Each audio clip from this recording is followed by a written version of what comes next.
مرګرو ساينسدانانو مطابق انسانانو د دنیا هر یو ځناور خپل غلام جوړ کو، هغه یې وساتلو او هغه سره عادت هم شو.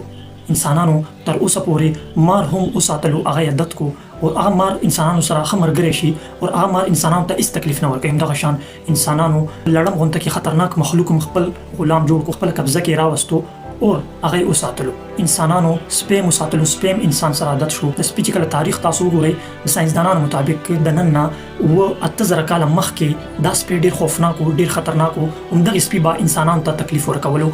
دا د لیوه نه هم زیات خطرناک و. دغه سپي د انسانانو سره ملګرتیا وکړه او نن سبا چې کوم سپي تاسو وینئ، دا تاسو ته هېڅ هم نه وایي. ډېر پکې شته چې خطرناک دي، خو زیات تر چې سپي تاسو وینئ هغه انسانانو سره ملګري شي او ښه وفادار ځناوران ترې جوړ شي. د ساینسدانانو مطابق تر اوسه پورې انسان لیوه خپله قبضه کې نه دی اخیستی. لیوه تر اوسه پورې یو انسان هم نه دی ساتلی. دا د ساینسدانانو مطابق زه تاسو ته وایم ولې چې لیوه کې داسې خوبیانې دي، الله تعالی دته داسې فطرت ورکړی دی چې د ده په ذهن کې د غلامۍ څه تصور نشته. یعنی لیوه کله هم دا نه غواړي چې زه د چا غلام شم یا ما یو انسان یو مخلوق کنټرول کړي. لیوه همیشه داسې زندگی تیروي چې د چا غلام نه وي. حالکه په ځنګلو کې دا قانون دی چې شیر بادشاه وي، تاسو به اورېدلی وي. د شیر نه د زمري نه هر یو ځناور یریږي، خو لیوه داسې نه دی.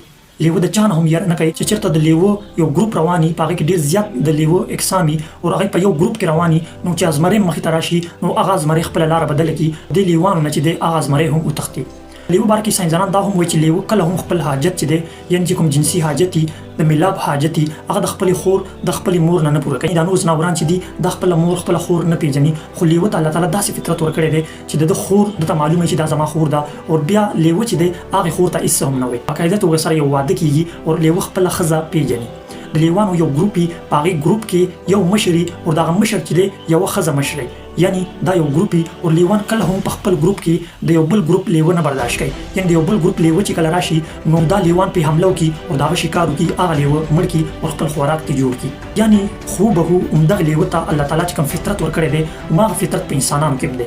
بله خبره به هم درته وکړم که خفه کېږئ پرې نه، انسان وفادار نه دی، لیوه وفادار دی. انسان سره چې کله ډېر مال او دولت راشي هغه خپل پردي هیر کړي. حالکه د مور پلار غونته کې مقدسه رشته هم بعض اوقات انسان هیره کړي او هغه په دولت کې مست وي، خو لیوه داسې نه دی. لیوه مور پلار چې کله بوډاګان شي نو لیوه په خپل ځي شکار کوي. اول هغه خپل مور پلار ته شکار راوړي، هغې نه بعد لیوه خپله خوراک کوي. یعنی تاسو د دې سوچ ته وګورئ، د دې فطرتي نظام ته وګورئ، نو واقعي چې دا د الله تعالی یو داسې کریشن دی چې دې ته ساینسدانان بالکل اریان پاتې دي. حالکه که وګورئ په ځناورانو کې، په څارویو کې عقل فکر نه وي، خو دا د الله تعالی یو داسې کریشن دی چې دې ته په دې ټایم کې ټوله دنیا حیرانه ده.